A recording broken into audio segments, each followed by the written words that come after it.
Assalamualaikum warahmatullahi wabarakatuh. Yang saya takdimi Kiai Haji Muhammad Hasan Mutawakil Allah SHMM, dan yang saya hormati Rektor Unza Universitas Islam Zainul Hasan Dr. Abdul Aziz Wahab BAMAG, dan dosen pengampu kita Ibu Nur Fatimah MPD.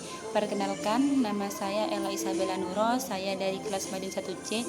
Di sini saya akan menjelaskan penjelasan tentang negara Turki, Mesir, dan Asia Barat pada periode modern.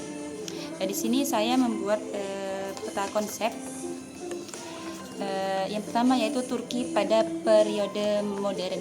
Latar belakang setelah runtuhnya Kekaisaran Ottoman yaitu Utsmani pada tahun 1922, wilayah Turki modern dibentuk oleh Mustafa Kemal Atatürk. Perubahan penting, pada tahun 1923 berdirilah Republik Turki dengan sistem pemerintahan republik sekuler.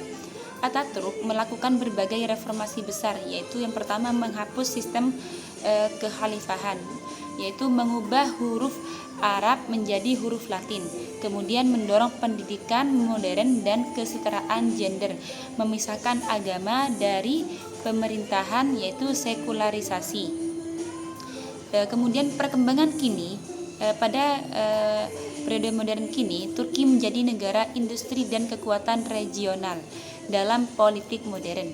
Sering terjadi perdebatan antara kelompok sekuler dan Islam konservatif, yaitu terutama di bawah pemerintahan Recep Tayyip Erdogan.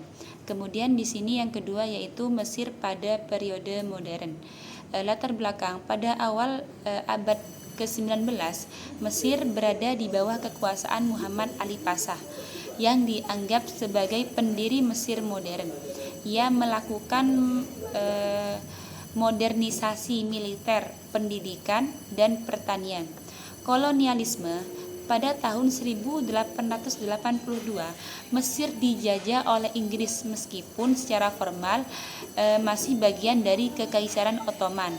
Kemerdekaan dan perubahan. Pada tahun 1952, Mesir merdeka setelah revolusi yang dipimpin oleh Gamal Abdul Nasser. Nasser menasionalisasi terusan Suez, memperkuat nasionalisme Arab, dan menjalin hubungan dengan negara-negara non-blok.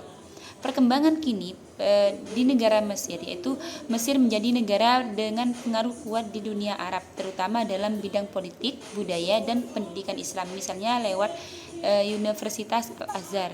Kemudian yang ketiga yaitu Asia Barat pada periode modern. Latar belakang Asia Barat yaitu Timur Tengah meliputi negara seperti Arab Saudi, Iran, Irak, Suriah, kemudian Yordania, Israel, dan Lebanon. Wilayah ini dulunya berada di bawah Kekaisaran Ottoman, lalu dibagi-bagi oleh Inggris dan Perancis setelah Perang Dunia Pertama. Perubahan penting sekarang, penemuan minyak menjadikan kawasan ini sangat penting secara ekonomi dan politik. Muncul berbagai konflik seperti Perang Arab dan Israel, antara Arab dan Israel pada tahun 1948 sampai 1973. Revolusi Iran pada 1979 yang mengubah Iran menjadi negara Islam, yaitu Perang Teluk dan konflik Irak serta Suriah. Kemudian kondisi kini negara-negara di Asia Barat memiliki peranan besar dalam energi dunia, politik internasional, dan isu keamanan global. Ada juga upaya modernisasi seperti di Arab Saudi, Visi 2030, dan Uni Emirat Arab, Dubai sebagai pusat ekonomi modern. Jadi kesimpulan di sini, periode modern bagi Turki, Mesir, dan Asia Barat ditandai oleh peralihan dari kekuasaan tradisional ke pemerintahan modern, upaya modernisasi dan nasionalisme, pengaruh kuat Barat, dan kolonialisme. Peran besar dalam dunia Islam dan politik global hingga saat ini. Terima kasih. Cukup sekian dari saya. Assalamualaikum warahmatullahi wabarakatuh.